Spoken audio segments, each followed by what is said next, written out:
اسلام کا وہ دور ہے کہ جب حضور مسجد نبوی سے باہر نکلتے ہیں تو آگے حضرت عمر و ابو بکر رضی اللہ تعالی عنہما کھڑے ہیں. چہرے کے اوپر عجیب اداسی ہے. کہا عمر ابو بکر اس وقت کیوں کھڑے ہو؟ عرض کی حضور بھوک نے گھر میں ٹکنے نہیں دیا. ہم نے چاہا حضور کا چہرہ دیکھ لیں تو کچھ پیاس بجھ جائے، کچھ بھوک مٹ جائے. حضور نے فرمایا میرا حال بھی یہی ہے. جس چیز نے تجھے گھروں سے نکالا ہے وہی چیز مجھے گھر سے نکال لائی ہے. چلتے ہوئے حضرت ابو ایوب انصاری کے گھر کے قریب سے گزرے.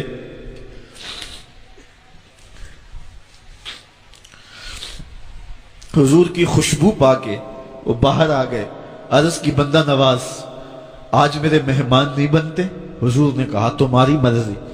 گھر لے گئے، چٹائی بچھائی، حضور کو بٹھایا، گھر والوں کو بکری کا بچہ ذبح کر کے دیا. کہا جلدی جلدی کھانا تیار کرو، میرے آقا کو بھوک لگی ہوگی. یہ کہہ کے واپس آئے، حضور کے پاس بیٹھے. نظر چہرے پہ پڑی تو گھبرا گئے. نکاحت کے آثار اتنے واضح تھے کہ سمجھ آ رہی تھی کتنے دنوں سے حضور نے کچھ نہیں کھایا.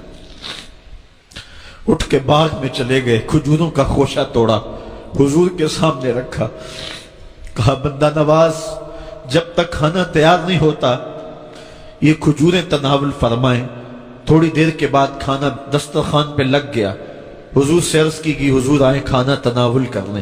دسترخوان پر تشریف فرما ہو کر کے حضور نے ایک روٹی لی اور چند بوٹیاں اٹھائیں اور ایک خادم کو بلا کر کے کہا جاؤ ہمارے گھر دے آؤ، میری بیٹی فاطمہ کتنے دنوں سے بھوکی.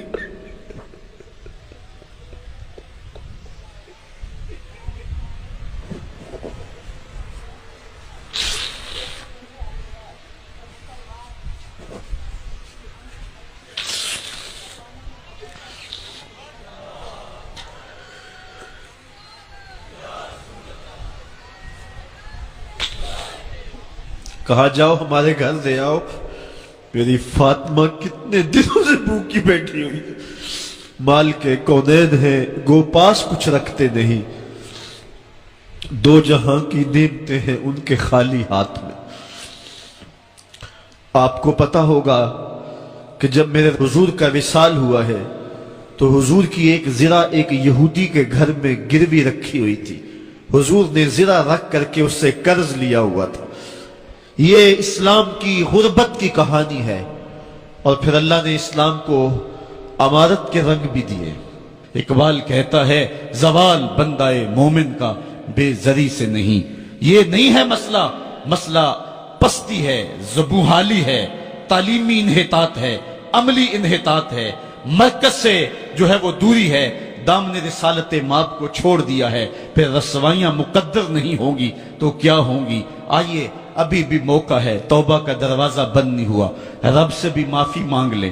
گنبد خضرا کے مکین کے حضور بھی ہاتھ جوڑ کے کہیں چھوڑ کے آپ کا دامن رحمت. آقا ہم سے بھول ہوئی، کھو دی اپنی قدر و قیمت.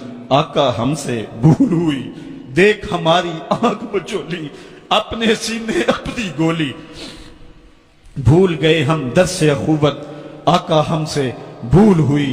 علامہ اقبال فرماتے ہیں آؤ اگر تم دوبارہ اسی عروج کو دیکھنا چاہتے ہو تو دامن مصطفیٰ کو تھام لو. سارا فلسفہ اقبال نے اپنے اس ایک شعر میں نچوڑا. کی محمد سے وفا تو نے تو ہم تیرے ہیں، یہ جہاں چیز ہے کیا لوح و قلم تیرے ہیں. پھر لوح بھی تیرے ہاتھ میں دے دیں گے، قلم بھی تیرے ہاتھ میں پکڑا دیں گے، تختی بھی تیرے پاس ہوگی، قلم بھی تیرے پاس ہوں گے. پھر تیری تقدیر کے فیصلے واشنگٹن میں نہیں ہوں گے. پھر خدا بندے سے خود پوچھے گا بتا تیری رضا کیا ہے. تو ہم نے ان راہوں کا مسافر بننا ہے. آئیو زندگی کا جمال اور زندگی کا حسن حاصل کرنے کے لیے حضور کی دہلیز پہ آ جائیں. بہت دور جا چکے ہیں، آقا کی رحمت اب بھی آوازیں دے رہی ہیں. میرے بھولے بھالے امتیوں واپس آ جاؤ، میں تمہیں سینے سے لگا کے تمہارے پچھلے سارے گناہ بخشوا دوں گا. اور رب کہہ رہے وَلَوْ أَنَّهُمْ إِذْ ظَلَمُوا أَنفُسَهُمْ جَاءُوكَ. ظلم کر بیٹھے ہو کوئی بات نہیں، میرے محبوب کی دہلیز پہ آ جاؤ. میرے نبی کے ہاتھ اٹھ گئے میں تمہارے سارے گناہ معاف فرما دوں گا. اللہ کو توبہ قبول کرنے والا اور رحیم پاؤ گے.